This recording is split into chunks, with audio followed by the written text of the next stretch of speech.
이제 우리가 창세기를 끝내고 이제 출애굽기 말씀을 보려고 합니다. 모세 오경은 이제 모세가 기록하였다 해서 모세 오경이라고 하고요. 그래서 창세기의 내용은 모세가 태어나기 이전의 사건들을 이제 모세가 특별히 성령의 영감과 계시를 통해서 이제 이것들을 기록을 한 것이죠. 이제 이 출애굽기는 그대로 이제 창세기와의 연관성 속에서 우리가 당연히 그래서 봐야 됩니다. 우리 창세기에서 보았듯이 하나님은 하나님의 일을 하신다는 것을 우리가 창세기를 통해서 볼 수 있었죠. 그게 창세기의 주제입니다. 물론 뭐 성경 전체 주제이기도 하죠. 성경 전체 주제와 내용이 사실은 하나님의 일하심을 우리에게 뭐 크게는 그렇게 보여주는 것이다. 우리가 이렇게 볼 수도 있겠지만 특별히 창세기 속에 나오는 그런 아브라함과 이삭과 야곱 그들의 모든 삶의 일대기가 보면 사실은 하나님의 언약의 그 은혜 그리고 선택 그 부르심 속에서 그들의 삶이 이루어지는 거잖아요. 그러니까 아브라함과 이삭과 야곱의 이 언약의 족장들의 삶은 사실은 하나님이 그들을 이끌어서 그렇게 하시는 거지 사실은 그들 스스로 뭘 혼자서 하고 이런 거는 전혀 없어요. 우리가 그런 것을 이제 창세기를 통해서 보았습니다. 자, 이렇게 하나님은 하나님의 일을 하신다라고 하는 이런 우리가 어떤 신앙의 큰 주제를 가지고 출애굽기도 볼 필요가 있습니다. 왜냐하면 이미 뭐 다 출애굽기는 다 보셨겠지만 출애굽기에 일어나는 모든 사건들도 하나님이 다 하시죠. 그렇죠?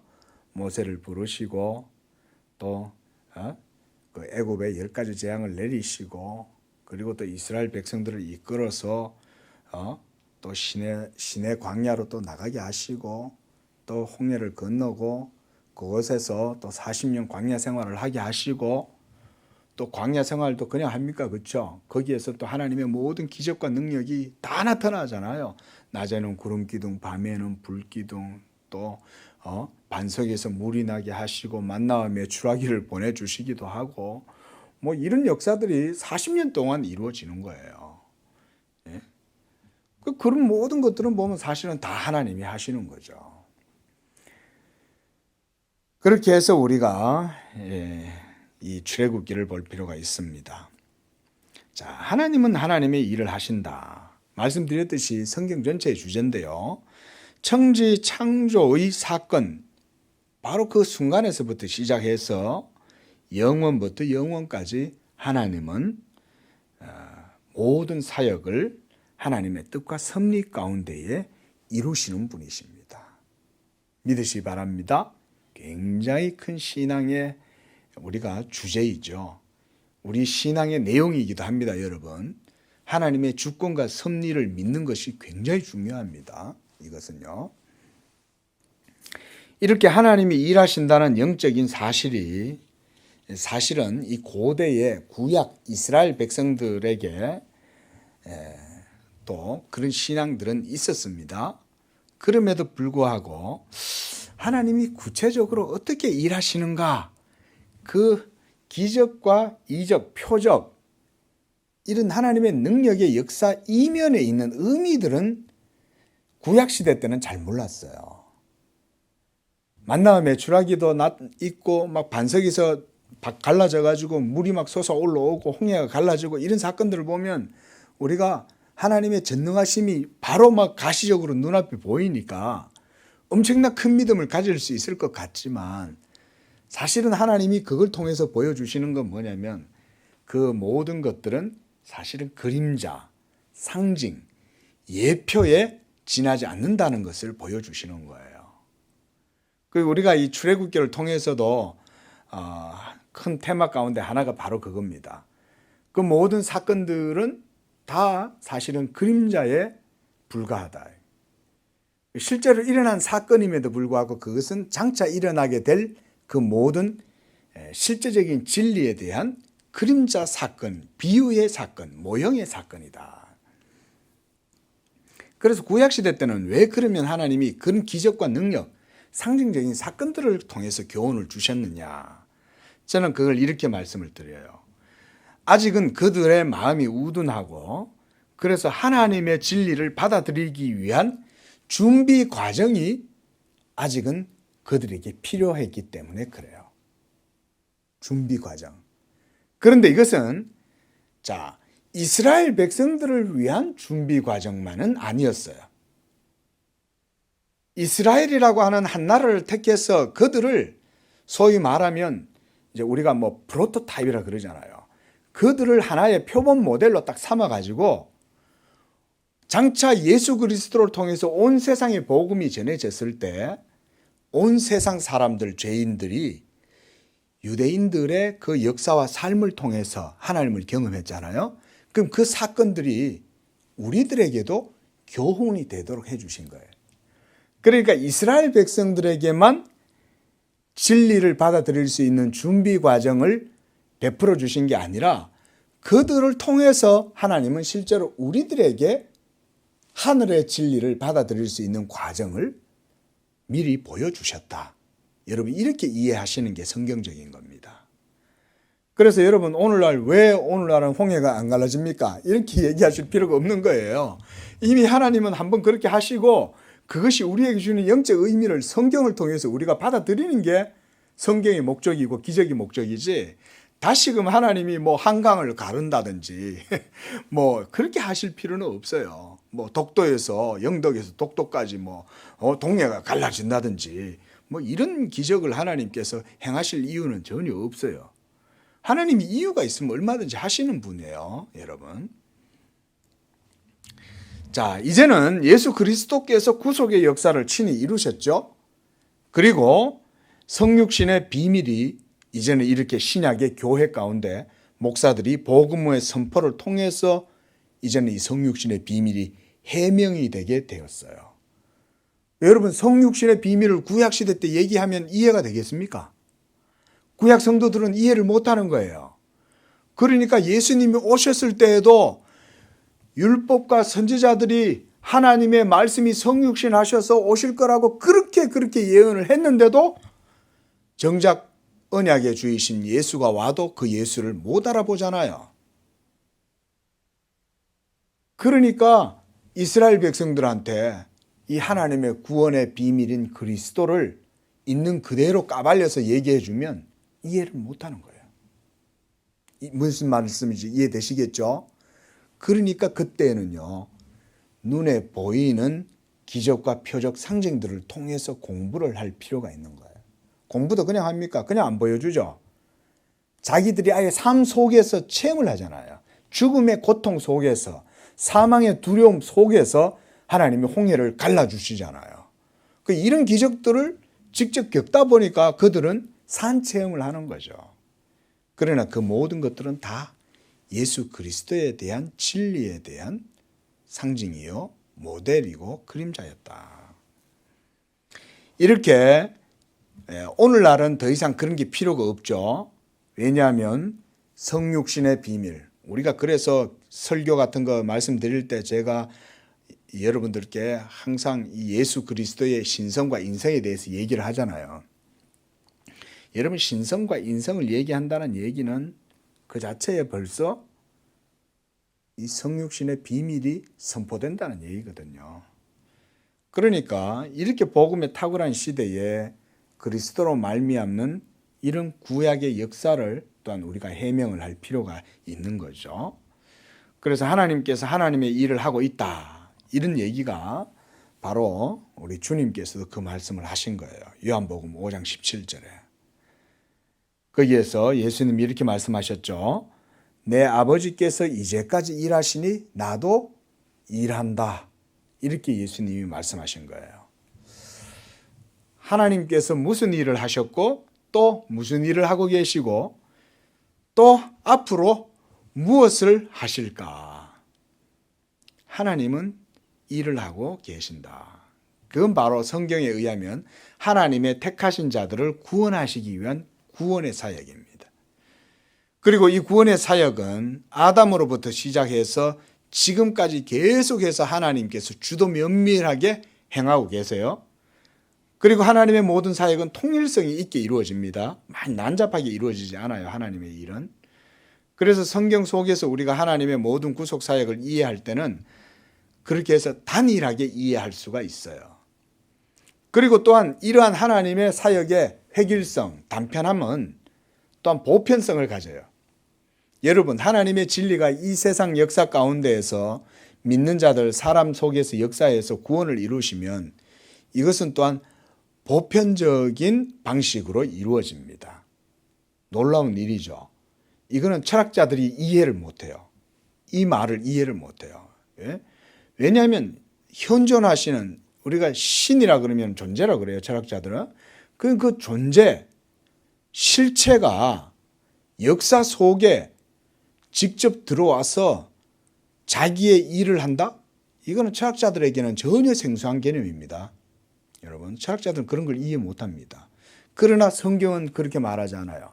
하나님의 인격적 역사를 말하고 그 전능하신 존재이신 하나님이 이 모든 역사 속에 자기의 구원을 이루시는데 보편적으로 이루시는 거예요. 이것을. 이 보편 구원이란 말이 아닙니다. 그게 아니라 하나님의 구원하시는 역사는 인류 역사 속에 들어와서 이루어지기 때문에 우리의 모든 보편적인 삶의 영역 속에서 이루어지도록 하신다 이거예요. 그래서 여러분들이 예수를 믿고 거듭나서 전인격적 삶의 변화를 통해서 또한 여러분들이 구원의 삶을 살잖아요. 그러면 그게 하나님이 여러분들을 통해서 일하시는 거예요. 그러니까 여러분들도 보편적인 삶을 살잖아요. 그런 것 속에 하나님의 구원이 이루어지도록 하신다. 이 말씀의 의미입니다. 자, 구약의 구속의 역사는 이러한 하나님의 구원이 어떻게 펼쳐지는지를 우리에게 보여줍니다. 우리가 창세기를 통해서 보게 된 것들이 바로 그런 것입니다. 자, 다시 반복하는 것이지만 하나님께서 아주 작은 것 하나하나 치밀하게 준비하셔서 아벨을 대신해서 셋을 주시고, 그리고 노아 홍수 이후에는 셈과 함과 야벳 가운데 셈의 계열을 하나님께서 특별히 언약의 계열로 선택하셔서 부르시는 거예요. 그래서 이 셈의 계열을 통해서 믿음의 자손들, 경건한 자손들이 형성되게 됩니다. 그렇게 해서 하나님을 예배하게 되고, 그러다가 이것이 점점 가다가 나중에는 창세기 12장에 이르러서는 데라에서 데라의 아들 아브라함이 나오죠. 그 아브라함도 하란과 나홀 동생들이 있었지만 또한 이 아브라함에게로부터 하나님의 언약이 형성되는 거예요. 그 하나님의 일하심이 아브라함을 통해서 이렇게 이루어지는 것입니다. 그래서 우리가 봤듯이 아브라함과 이삭과 야곱이 바로 이제 더욱 구체적으로 하나님의 언약의 그 계시가 그들에게 드러나게 된 거죠. 그리고 그들은 약속의 땅 가나안을 이제 유업으로 차지하고, 그래서 하나님께서 하늘의 별과 같은 자손들을 약속해 주시잖아요.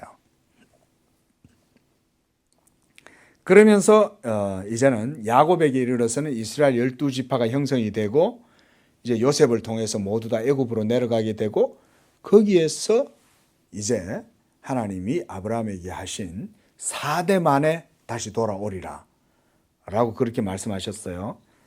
여러분, 이 4대 만에 돌아오겠다. 이 창세기 16장 16절에 보면 하나님께서 아브라함에게 그렇게 얘기하신 거예요. 그러면 아브라함, 이삭, 야곱, 그 다음에 야곱 아래에 이제 이스라엘 12지파, 그러고 나서 거기서 번성하게 되는 게 이제 4대가 번성한다 이 말인 거예요. 그러니까 여러분, 얼마나 이 하나님의 언약의 역사가 놀랍게 이루어지느냐, 우리가 오늘 본문을 통해서도 좀 볼 수가 있습니다. 자, 이렇게 여러분, 아브라함에게서부터 출애굽하는 이때까지 거의 430년이 이루어집니다. 아브라함에게서부터. 그러니까 아브라함이 정확하게는 아브라함이 이제 죄송합니다. 야곱이 애굽에 내려간 때부터입니다. 죄송합니다. 이거 성경학자들에 의하면 BC 한 2000년, 그러니까 BC 한 1900년대 초반쯤 그때부터를 후반이죠. 그러니까 이때는 BC니까 그때를 기점으로 해서 모세가 출애굽하는 그 시기가 대략 1492년 이렇게 돼요. 그동안이 약 한 430년이 소요가 됩니다. 이렇게 해서 이제 이스라엘 백성들이 출애굽을 하게 되죠. 자, 이쯤에서 한번 출애굽기에 대한 개괄적인 내용을 잠깐 그래도 말씀을 드려야 될 것 같아요.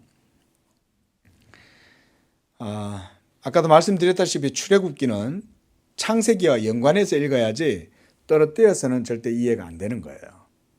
왜냐하면 하나님의 언약의 역사가 계속 이어지고 성취되는 과정 속에 있기 때문에 그 중간에 우리가 잘라먹고는 이해를 못하는 겁니다. 그렇죠? 그 다음에 이 출애굽기다라고 하는 우리 말은 나갈 출자예요. 나가다 이 말이 영어로 엑소더스. 그리고 이 엑소더스라는 말도 원래 헬라어입니다. 헬라어로 엑소더스 이 말이 나감 이 말입니다. 떠남 이런 의미예요. 이 히브리어로는 셰페르 쉐모트다 이런 말로 이 출애굽기가 일컬어지는데 이거는 어떤 의미냐면 책 제목이 이것들은 이름들이다 이런 말로 출애굽기가 시작이 돼요. 처음에 이 히브리어로는 성경에서 이것들은 이름들이다 라고 하면서 우리가 오늘 봤을 때 1절에 보니까 이스라엘 아들들의 이름은 이러하니 이 말이 있죠. 이게 히브리어로는 셰페르 쉐모트. 히브리인들이 이렇게 책 제목을 이렇게 정하는 거예요. 그런데 이게 이제 70인역이라고 해서 나중에 이 구약의 히브리 성경을 코인의 헬라어라고 해서 이 헬라어로 이게 번역이 됩니다. 70인경이라고. 거기에서는 이것을 이제 엑소더스라고 그렇게 제목을 정해놨어요. 그게 지금까지 이제 우리가 영어 성경에는 엑소더스로, 우리 한글 성경에서는 출애굽기로 이런 식으로 제목이 정해진 겁니다. 자, 출애굽기 기록의 목적은 이제 세 가지 면에서 볼 수가 있습니다. 첫째는 이 역사의 시작인 창세기 그리고 나머지 모세 오경의 그 책들 사이에서의 당연히 교량 역할을 하는 거예요. 그래서 애굽에서 이스라엘의 급속한 성장에서 시작해서 그 결과로 이스라엘이 출애굽하게 되는 그런 역사로 연결이 되죠. 그다음 둘째 목적은 율법의 기원과 그 중요성을 설명해 줍니다. 이게 이제 출애굽기에서 중요한 겁니다. 앞으로 물론 이제 보겠지만 이스라엘 백성의 출애굽은 이 광야 생활로 이어지고 그리고 거기서 율법을 부여받아서 이스라엘이 이제 율법의 민족으로 하나님과 국가적 언약이 형성돼요. 민족 언약이. 그렇게 해서 이제 본서인 모세 오경의 시작과 성격을 출애굽기가 밝혀주는 거예요. 그리고 모세 율법은 이제 이렇게 시내산에서 받은 율법, 그 다음에 광야에서 받은 율법, 또 모압 평지에서 모세를 통해서 재정리된 신명기 이런 것들로 우리가 이제 분류를 할 수 있습니다. 그다음 세 번째로는 이 출애굽기에 나오는 모든 사건들은 그리스도로 말미암는 구속의 그림자가 된다는 거예요. 그래서 이스라엘의 출애굽과 애굽에서의 해방과 또 홍해를 건nom과 40년 광야 생활 또 여리고를 건너는 것, 그다음 가나안의 정착 과정들 이런 모든 것들은 이 땅을 살아가는 교회와 성도의 신앙의 그 과정을 또한 보여주는 그런 사건들이기도 합니다. 그리고 하나님 나라에서의 그 기업 등에 대한 그런 좋은 그림자로서도 우리에게 제시가 됩니다. 특히 여러분 이 출애굽하면은 이 패스오버 유월절 사건이 중요하죠. 애굽 전역에 장자의 죽음이 막 이럴 때에 하나님께서 어린 양의 피를 문 인방 좌우에 발라서 그 집안에 들어가 있어라. 그러면 죽음의 천사가 지나갈 때에 그 피를 보고 그냥 넘어간다. 이게 이제 패스오버잖아요. 이것이 또한 그리스도 십자가의 구속으로 완성되는 구원의 명확한 그림자로 또 제시가 됩니다. 마지막 날에 이 온 세상에 하나님의 대심판이 이루어지면 그 요한계시록에 의하면 그 이마에 인친 자들, 우리 눈에는 안 보이는 거예요. 그 인이.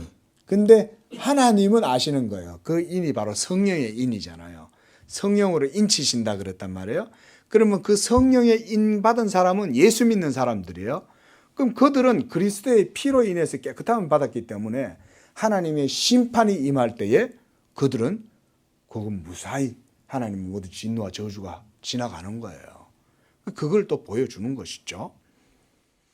자, 이렇게 이제 그 내용과 특징에 있어서도 출애굽기는 또 역사편과 크게는 율법편 이렇게 두 가지로 크게 나눌 수 있어요. 1장에서 18장까지 이제 보게 되겠지만 그것은 우리가 이제 역사편으로 이렇게 분류도 되고 그다음 19장부터 40장까지의 내용은 이제 제사 제도 또 율법편 이런 겁니다. 율법과 제사 제도 규례 이런 것들에 대한 내용이 특히 성막에 대한 내용들이 거기에 많이 나오죠. 그렇죠? 자, 이렇게 볼 때 좀 더 세밀하게 구분하면 또 세 가지로 또 구별할 수 있어요. 첫째는 이제 1장에서 18장까지는 구원편, 그 다음에 19장에서 24장까지는 율법 수여편, 간단하게 말하면 율법편 이렇게 할 수 있고, 그 다음 25편에서 40장까지의 내용은 이제 성막편 이렇게 나눌 수도 있습니다. 자, 이렇게 해서 하나님께서 이제 출애굽기를 통해서 뭘 보여주시냐? 하나님의 언약 백성들을 산출하시는 그 과정을 보여드립니다. 제가 전에도 설명드렸죠. 왜 하나님께서 이스라엘 백성들을 가나안 땅에 살게 하시다가 그 70인으로 하여금 야곱의 자녀들이 모두 다 애굽으로 내려가게 하셨는가? 그것은 아브라함의 언약에 따라서 그렇게 하신 거죠. 하나님께서 창세기에서 아브라함에게 네 자손이 이방의 객이 되리라 그렇게 말씀하셨잖아요. 그럼 그 예언대로 그렇게 된 거예요. 요셉의 사건을 통해서. 그렇게 해서 이스라엘 백성들이 애굽에서 400년간 종살이를 하다가 거기서 다시금 돌아 나오게 되는 거죠. 근데 왜 그렇게 하신다는 거예요? 그것도 이유가 있겠죠. 하나님이 예언을 해서 이루신 거니까. 그러면 그거 뭐냐면 이거예요. 가나안 땅을 하나님이 천국으로 상정을 하시는 거예요. 그리고 가나안 땅을 천국의 그림자로 상정해 놓으시고 그 모형인 천국의 모형인 가나안 땅에 이스라엘 백성들을 이끌어 나가시는데 애굽에서 살게 하시는 거예요. 그렇게 해서 애굽에서 살게 하심으로 이 세상에 사망과 죄와 사탄의 권세 아래에서 살아가는 이 애굽과 같은 세상에서 하나님께서 자기의 택한 백성들을 구원해서 이끌어내시는 과정을 보여주시는 거예요. 그게 그래 따지면 우리의 삶하고 똑같죠. 우리도 이 세상 가운데에서 죄 가운데 살면서 마귀에게 종노릇하고 죄에게 종노릇하고 마귀의 권세에 사로잡히고 사망의 권세에 억눌려 갖고 살다가 예수 그리스도의 구속의 은혜를 힘입어서 죄사함과 자유함과 이런 거 믿음으로 성령으로 새롭게 됨과 이런 것들을 누리잖아요. 그렇게 해서 우리가 천국에 가게 되는데 바로 그런 과정들을 하나님께서 보여주신다는 거예요. 그렇게 해서 이스라엘을 다시금 하나님의 약속의 땅, 언약의 땅으로 들어가게 하시는데 들어가게 하시는 것도 하루 만에 들어가게 안 하시는 거예요. 한 달만 걸어가면 다 들어갈 수 있는 길을 하나님은 40년 동안을 걸어가게 하신다. 그것도 전시 효과가 있는 거죠. 그렇죠? 누구에게 해주시는 거예요? 우리에게 해주시는 거예요. 여러분들을 위해서 이스라엘 백성들은 모형적 삶을 그렇게 사는 거예요. 그게. 자, 이렇게 이제 막 간단하게나마 서론을 제가 여러분들께 말씀을 드렸습니다. 그런 의미에서 우리가 출애굽기를 보면 된다 이 말인 거예요. 자, 이제 1절 한번 보십시오. 야곱과 함께 각각 자기 가족을 데리고 애굽에 이른 이스라엘의 아들들의 이름들은 이러하니, 이러면서 이제 이 이스라엘 12지파들의 얘기를 합니다. 루벤, 시몬, 레위, 유다, 이사갈, 스불론, 베냐민, 단, 납달리, 갓, 아셀. 여기에 이제 요셉 지파는 빠져 있네요. 그렇죠? 그렇게 해서 이제 애굽에 이 사람들이 이제 70인이 내려간 거예요. 70인이 내려가서 이제 5절에 야곱의 허리에서 나온 사람이 모두 70인이요 요셉은 애굽에 있었다라고 하면서 애굽에 있는 요셉과 그 가나안 땅에 있던 요셉의 형들과 이게 이제 나누어서 구별해서 이렇게 모세가 기록을 하고 있습니다. 이유가 있는 거죠. 자, 그런데 6절에 보니까 요셉과 그의 모든 형제와 그 시대 사람이 다 죽었어요. 그리고 이스라엘 자손은 생육하고 불어나서 번성하고 그래서 매우 강하여 온 땅에 가득하게 되었더라 그랬습니다. 자, 여러분, 이게 지금 온 땅에 가득하게 되었다.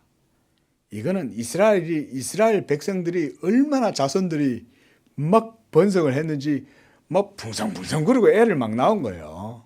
예? 실제로 그런 의미로 지금 그걸 기록하고 있는 거예요. 잘 보세요. 엄청나게 그걸 강조해요. 복을 주셨으므로 엄청나게 번성한다. 이런 얘기가 성경에는 많이 나와요. 예? 그래서 창세기 1장 28절 이런 데도 보면 너희는 생육하고 번성하라 이러면서 하나님께서 뭘 하셔요? 복을 주시는 거예요. 인류가 자녀들을 많이 낳는 것도 이것도 복입니다.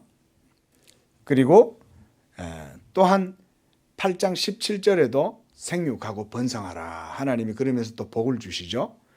그게 지금 이스라엘 백성들에게도 동일하게 이루어진 거예요. 하나님께서 언약 백성들이니까 당연히 복을 주셨겠죠. 그러니까 이 자손들이 이게 뭐 그냥 하룻밤 지나고 나면 애가 생기는 거예요.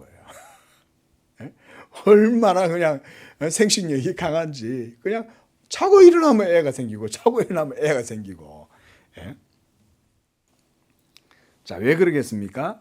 하나님이 복을 주시는 거예요. 언약의 백성들을 번성하게 하리라고 하나님께서 아브라함에게 약속하셨잖아요. 그러니까 이 번성하는 복이 생겨나는 거예요, 여러분.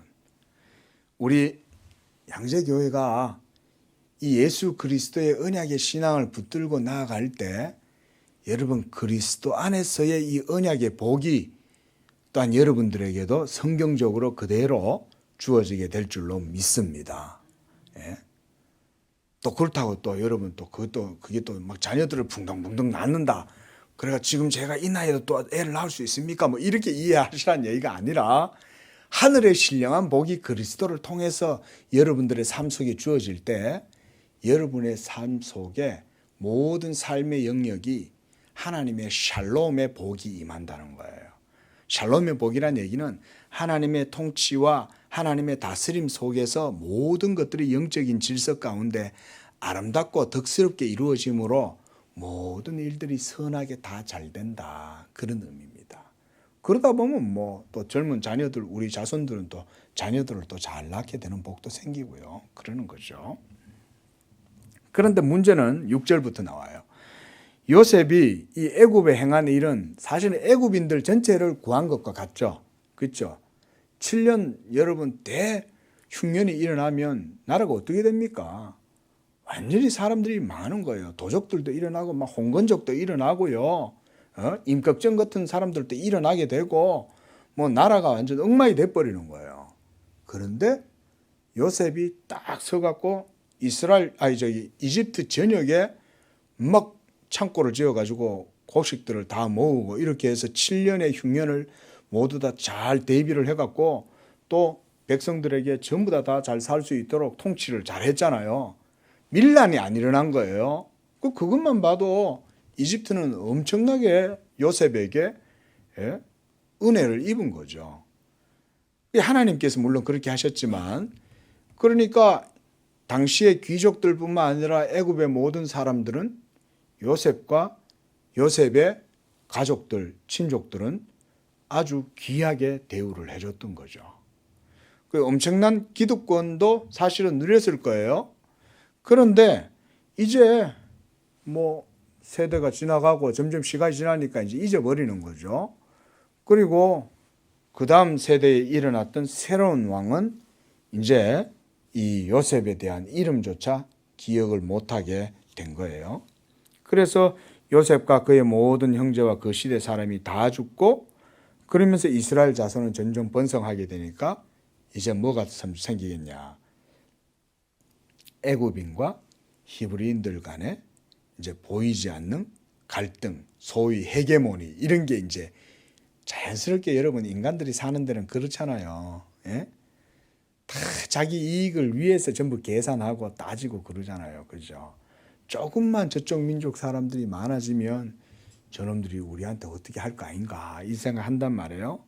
오늘도 성경에도 보면 그런 얘기 하죠. 9절을 한번 보십시오. 이 백성 이스라엘 자손이 우리보다 많고 강하도다, 이렇게 말하는 거예요.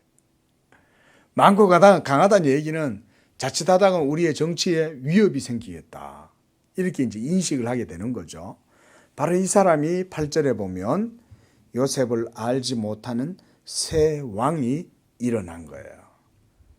그 요셉의 통치와 요셉의 그런 이야기들을 아는 사람들은 그래도 이스라엘 백성들과의 삶을 아주 이렇게 우호적으로 잘 했겠지만, 이제 더 이상은 이제 요셉이 잊혀져 버린 거예요.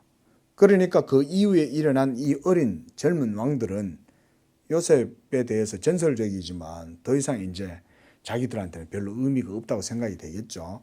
그런데 보니까 그 요셉의 자손들이, 야곱의 자손들이지만은 막 번성해가지고 이렇게 중다한 민족이 돼 가니까 이제는 정치적인 위협을 받잖아요. 자칫하다가는 만약 저놈들이 칼을 들고 일어나면 어떡하지? 지금은 낫을 들고 있지만 저 칼을 들고 창을 들면 우리는 다 죽는다. 그리고 그 옆에 보면 또 이런 얘기 있죠. 10절 보세요. 자, 우리가 그들에게 대하여 지혜롭게 하자. 두렵건대 그들이 더 많게 되면 전쟁이 일어날 때에 우리 대적과 합하여 우리와 싸우고 이 땅에서 나갈까 하노라. 자, 여기도 보면요, 이런 얘기가 있어요. 전쟁이 일어날 때에 다른 나라와 배반을 해가지고 다른 나라와 연합을 해갖고 자기들한테 싸울 수도 있고, 또 하나는 뭐냐면 우리와 싸우고 이 땅에서 나갈까 하노라 그랬어요. 갑자기 엄청나게 많은 인력들이 이 땅을 떠나서 다 나가버리면 어떻게 되겠습니까? 이 나라가 이제 경제적인 파탄이 갑자기 일어나는 거예요. 예? 엄청나게 많은 이제 공황이 생기는 거죠. 이렇게 많은 사람들이 막 그 각가지 그 이집트의 영역에서 일을 했을 거 아니에요. 특히 그 이제 이 람셋이라고 하는 곳, 그쪽은 비옥한 땅이고, 그러니까 곡창지대인데 그 곡창지에 누가 쌀을 거두어 가지고 밀이나 쌀 같은 걸 거두어 가지고 그거를 전부 다 애굽 사람들을 먹여 살렸겠어요. 이스라엘 사람들이 그 일들을 한 거예요. 거기서 살면서 목축도 하고, 목축은 또 애굽에서는 천박하게 여겨졌잖아요. 그러니까 그런 일들을 하던 사람들이 갑자기 나가버리면 큰일 나겠다 싶으니까 그때부터 이제 산하제약 정책을 쓰는 거예요.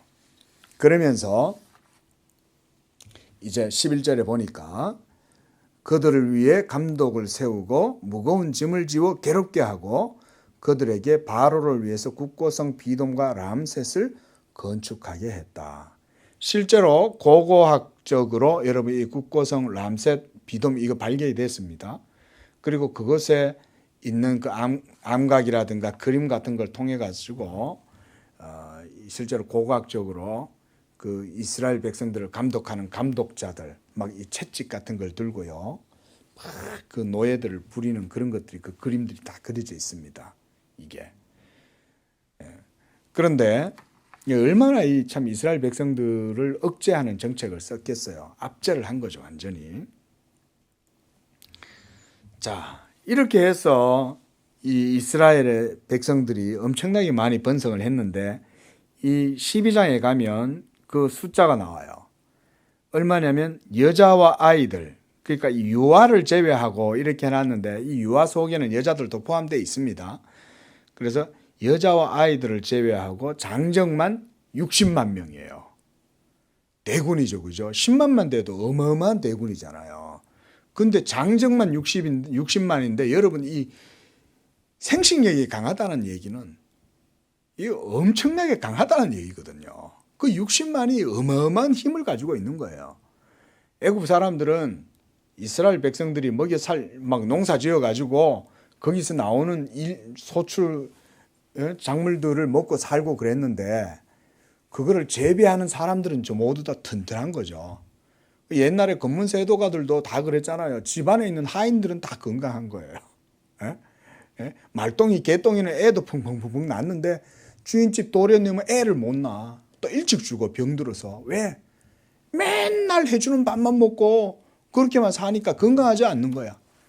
그런데 이 돌쇠는 얼마나 힘이 센지 찰떡 만들 때도 이것도 잘하고 막 절구질도 잘하고 얼마나 잘하는지 몰라요. 그러니까 튼튼한 거예요. 일을 잘하니까 잘 먹고 이러니까.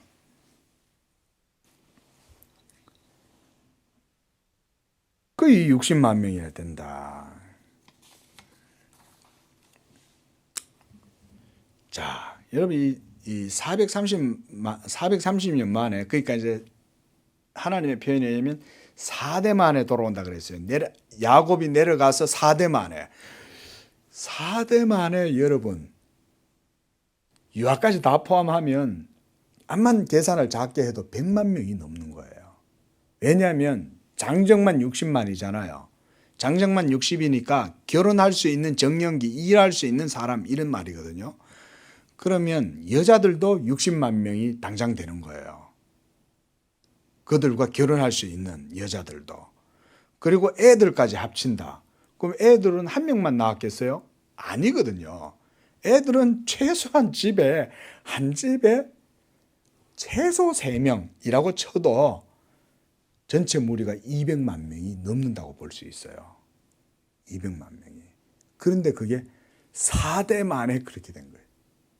이 믿을 수 있습니까? 저희도 집에 족보는 있어요. 근데 그걸 봤을 때 제가 한번 봤어요. 이 족보를. 우리 세계도는 어떤가 이러면서 봤는데 이 남군보로부터 시작해가지고 그렇게까지 번성이 했을까? 그러진 않아요. 그런데 이스라엘은 하나님의 능력과 은혜와 축복이 있으니까 이렇게 번성을 하는 거예요. 그 어떤 사람은 이걸 안 믿는 거예요. 그래서 어떻게 몇백 년 만에 그 70명이 이렇게까지 불어날 수 있냐 이러는데 여러분 하나님의 능력과 역사는 모르는 겁니다. 우리 사람은 그 이해를 못하는 거예요. 그래서 7절의 표현처럼 생육하고 불어나 번성하고 매우 강하여 온 땅에 가득하게 됐다 그러잖아요. 얼마나 이게 번식력이 강한지 이스라엘 백성들이 말 그대로 이 세상 말로 이게 갈지를 못하는 거예요. 이게. 자, 그래서 이제 새롭게 일어난 이 왕은 이스라엘 백성들의 많은 숫자를 보고 이제 겁이 나는 거죠. 그러면서 이제 딱 이제 안을 짜내요. 10절에 그들이 이제 11절에 그들을 우리가 이렇게 하자. 많이 괴롭히면 된다. 그래서 일을 많이 시키고 막 중노동에 시달리면 그러면 이제 집에 가서 뭐 하겠어요? 밤일 안 하고 잠잘 거 아니에요. 나 건들지 마, 피곤해, 나 잘래 이럴 거 아니에요. 그러니까 이제 산화제한 정책의 일환으로 엄청나게 이제 과중한 일들을 시키는 겁니다. 그런데 12절에 보니까 학대를 받을수록 더욱 번성하여 퍼져나갔다. 모세가 이렇게 기록하고 있어요. 참 기가 막힐 노릇이죠. 아니 이놈들이 좀 힘들고 어렵고 피곤하면 잠을 잘 일이지 잠을 안 자고 밤일을 더 많이 했는지 애가 더 많이 생겨나요? 여러분 옛날에도 그런 말 있잖아요. 기찻길 옆에 있는 사람들 잘 사는 사람들이 아니죠. 그렇죠? 기찻길 옆에 사는 사람들이 오두막을 짓고 판잣집을 짓고 그렇게 사는 사람들이 보면 애는 더 많이 낳는 거예요. 예? 그래서 이스라엘 백성들로 말미암아서 애굽 사람이 근심했다. 이렇게 말하죠. 12절에. 그러면서 이스라엘 자손에게 이 일을 엄하게 시키고 그리고 어려운 노동으로 그들의 생활을 괴롭게 하니 이렇게 해서 흙을 이기고 벽돌 굽고 농사의 여러 가지 일도 시키고 이러면서 모두 다 엄하게 또 시키는 거예요. 엄청나게. 일본 사람들도 우리나라에 와가지고 얼마나 여러분 강제 노역시키고 수탈해가고 그죠? 예? 그리고 우리나라의 명맥을 끊어보려고 별별 짓을 다 했잖아요. 우리 사장님은 일본 욕하면 별로 안 좋아하시는데 역사니까 그죠? 예, 그들의 잘못된 역사죠. 독일 사람들은 다 그렇죠. 인간들이. 지금 따지면 우리나라 사람들도 외국에 이주 노동자들 왔는데 잘하는 사람들도 잘한대요. 들어보면 또 잘하는 사람들도 있더라고요. 그런데 아주 사악하게 하는 거 들어보면 일본 사람이 옛날에 했던 거는 저리 가라는 거예요. 그렇게 악하게 하는 사람들도 있더라고요. 꼭 보면 이렇게 그 일제 치하에 있을 때 일본에서도 그렇게 악한 사람들을 보내는 거 아니겠어요, 그죠? 야, 너 보니까 아주 나쁜 놈이네. 너는 가서 조선민족 좀 압제하는데 너 같은 애들은 가면 잘할 것 같아. 이러면서 그 나쁜 사람만 보내는 거야. 그러니까 이제 한국 사람들은 조선 사람들은 일본 사람들이 전부 다 이제 나쁜 놈만 이제 생각하는 거지. 저렇게 예? 막 그러면서 이제 여러분 이렇게 이제 고되고 엄한 일들을 시키면서 사람들을 압제를 했습니다. 얼마나 힘들었겠어요, 그죠?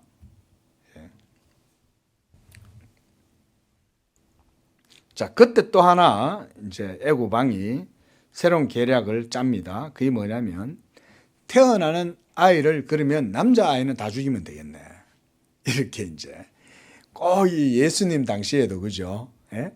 이스라엘의 왕이 났다라고 하니까 이 헤롯이 태어나는 남자 아이를 싹 다 죽여라. 이래가지고는 그냥 예? 계산을 해가지고 만 2세 아이로는 그냥 싹 다 죽이잖아요. 참 고대 사람들이 정말 참 잔인하죠. 이 애굽 왕도 그렇게 해서 히브리 산파 십부라라 하는 사람과 부하라고 하는 사람을 시켜요. 물론 산파가 이들만 두 사람만 있었던 건 아니에요. 아마 기록이 이 두 사람만 됐겠지만 아마 다른 많은 산파들도 있었을 것이고 아마 이들은 그 산파를 하는 사람들 가운데에서도 어떤 공식적인 자리에 있었거나 또 그들을 대표할 수 있는 사람들이었던 것 같아요. 그러니까 이제 애굽 왕이 그들을 부를 수가 있었던 거죠. 이스라엘은 그렇게 따지면 하나의 어떤 압제받는 백성들처럼 삶을 살았으니까 집단적으로 모여서 공동체 생활을 해도 그들은 애굽의 통제를 받고 애굽의 관할 아래에 있었기 때문에 그들의 아이들의 출생이라든가 이런 문제들도 애굽의 관할 아래에 있었기 때문에 아마 이런 산파들도 애굽 왕이 친히 부를 수가 있었던 것 같아요. 이걸 보면 정확하게는 그런 안 나와 있지만 그래서 이렇게 말합니다. 너희가 히브리 여인을 위해 해산을 도울 때 그 자리를 살펴서 아들이거든 그를 죽이고 딸이거든 살려두어라. 아마 이 산파들은 그 애굽의 여인들의 출산도 도왔을 거라고 생각이 들어요. 왜냐하면 이런 일들은 어려운 일들이잖아요. 그리고 또 이 이스라엘 백성들은 이스라엘 여인들은 애를 막 풍성풍성 잘 놓으니까 또 얼마나 또 산파들의 역할이 크겠어요. 그만큼 비율이 높잖아요. 애굽 사람들도 애를 놓을 때 아마 히브리 여인들이 가가지고 애굽 사람들의 그 이제 출산도 돕고 아마 그랬을 겁니다. 그리고 특별히 이 왕궁에서 일어나는 귀족들의 출산이나 이런 것들에도 이 히브리 산파들이 아마 가서 역할을 했을 거라고 생각이 듭니다. 자, 그러니까 왕이 그들에게 그렇게 말하는 거예요. 가서 남자 아이들은 죽이고 딸이거든 살려라. 이렇게 얘기하니까 17절에 산파들이 하나님을 두려워하여 애굽 왕의 명령을 어겼다 그랬습니다. 참, 여러분 이게 하나님의 역사가 일어나면 이런 거예요. 산파들에게 하나님을 경외하는 마음을 주는 거예요. 하나님을 경외하는 마음을 주니까 이 산파들이 하나님을 두려워하게 되고, 그러니까 애굽 왕을 두려워하는 게 아니라 보이지 아니하시는 하나님을 두려워합니다. 이게 사실 쉽지 않아요. 그죠? 당대의 애굽의 왕이라고 그러면 날아가는 새도 떨어뜨릴 수 있는 거예요. 말 한마디로. 그렇게 엄미한 왕이 명하는 것을 듣지 않고 하나님을 두려워해서 하나님의 뜻대로 했다고 한다는 것은 이 산파들에게 하나님이 특별한 은혜를 주시지 않고서는 이렇게 할 수가 없는 거예요. 여러분 어떻게 해서 이렇게 하셨을까요? 하나님의 언약의 복이 이스라엘에게 있으니까 이런 복이 있는 거예요. 이스라엘이 번성하라고 하시는 하나님의 복이 있기 때문에 산파들조차도 하나님의 언약의 복을 누리는 거예요. 우리 성도님들이 계시는 삶의 영역이 이와 같습니다. 예수 그리스도의 언약의 복이 여러분 가운데 있기 때문에 모든 삶의 범사의 주변에 여러분들 주변에 있는 사람들도 하나님이 복을 주셔서 언약의 사람들의 삶을 돕게 하시는 거예요. 믿으시기 바랍니다. 이게 하나님의 은혜인 거예요. 그래서 합력해서 선을 이루도록 하나님이 역사하세요. 자, 20절에 하나님이 산파들에게 은혜를 베푸셨다 이렇게 말하죠. 결국은요, 산파들도 하나님이 은혜 주셔서 이렇게 하나님의 뜻대로 행동하는 거예요. 안 그러면 여러분 이 세상에 그죠? 계산 빠르고 세속적인 사람들은 어때요? 뭐 아이 생명 거들떠 보지도 않아요. 예? 요즘 얼마나 여러분 이 낙태율이 얼마나 높습니까? 예? 근데 그런 와중에서도 하나님을 두려워하고 그래서 하나님의 뜻대로 이스라엘 백성들을 보호해주는 이들, 하나님의 은혜가 있었기 때문에 그렇다. 그래서 그 백성이 번성하고 매우 강해졌다 그랬습니다. 그리고 그 산파들은 하나님을 경외하였으므로 하나님이 그들의 집안도 흥왕하게 하셨다. 여러분, 하나님의 언약 백성을 도우면 또한 그들에게도 하나님이 복을 주시는 거예요. 왜? 하나님의 언약 때문에 복을 주시는 거예요. 하나님의 언약 때문에 하나님의 언약 백성들이 복을 받고 언약 백성들도 또한 그들을 돕는 사람들도 그 언약의 백성들 때문에 또 자기들도 복을 받아요. 그러므로 바로가 그 모든 백성에게 명령하여 이르되 아들이 태어나거든 너희를 그를 나일강에 던지고 딸이거든 살려두라 하였더라. 자, 이렇게 이제 본문 말씀이 이제 이걸로 끝이 나는데, 자, 여러분 이렇게 하나님께서 참 그 이스라엘 백성들을 이끌어가는 방법들이 참 놀라운 방법으로 이렇게 이루어 나가는 거죠. 이렇게 해서 이제 모세가 이 과정 속에서 이제 태어난다는 걸 보여주는 겁니다. 자, 기도하겠습니다.